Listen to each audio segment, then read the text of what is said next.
Huawei Teknologi adalah perusahaan teknologi Tiongkok yang memproduksi berbagai macam produk termasuk smartphone, tablet, laptop, perangkat wearable, dan infrastruktur telekomunikasi. Didirikan oleh Zheng Fei pada tahun 1987 di Shenzhen, Tiongkok.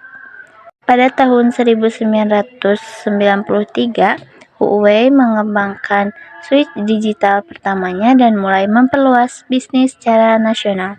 Ekspansi global dimulai pada 2004 dengan memasuki pasar Eropa. Pada 2012, Huawei menjadi produsen peralatan telekomunikasi terbesar di dunia.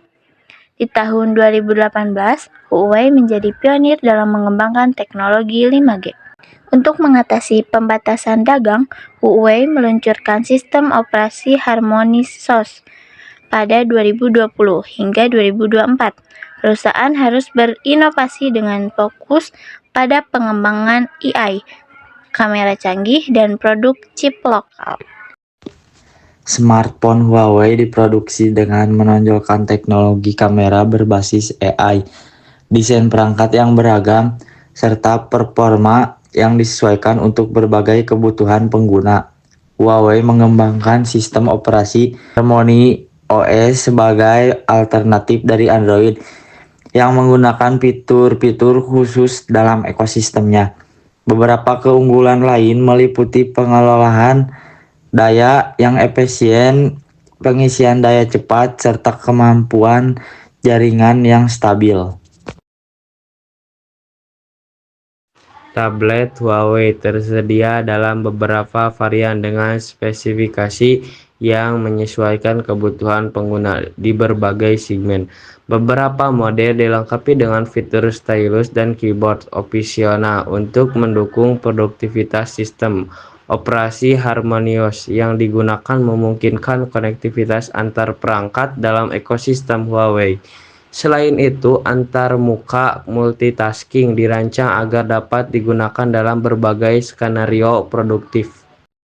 Wearable Huawei mencakup produk-produk seperti smartwatch dan smartband dengan daya tahan baterai yang relatif panjang. Fitur pemantauan kesehatan yang tersedia meliputi detak jantung, kualitas tidur, tingkat stres, SpO2, hingga ECG di mode tertentu. Produk wearable ini dirancang dengan berbagai model dan bentuk, sehingga dapat digunakan dalam aktivitas olahraga maupun keseharian. Huawei Pura 70 Ultra dilengkapi ultralighting pop-out kamera dengan sensor 1 inci, serta ultralighting makro telephoto kamera dengan aperture f2.1 dan 35 kali makro zoom. Dengan XD Motion Engine, kamera tetap tajam bahkan untuk objek bergerak hingga 300 km per jam, serta mendukung zoom hingga 200 kali dengan XD Fusion Pro Engine. Fitur Dual Supercharge dengan mengisi daya cepat, didukung baterai 5200 mAh dan pengisian daya balik 20 watt. Smartphone ini juga dilengkapi dengan teknologi AI Gesture Control yang memungkinkan kontrol layar dengan gerakan tangan dari jarak 20-40 cm. Pada tahun 2024, Huawei melaporkan pendapatan sebesar 862,1 miliar yuan, yang merupakan kenaikan sebesar 22,4% dari 2023. Sektor infrastruktur teknologi informasi dan komunikasi menyumbang terbesar dengan 369,9 miliar yuan, yaitu peningkatan sebesar 4,9%. Margin laba kotor turun dari 46,2% menjadi 44,4%.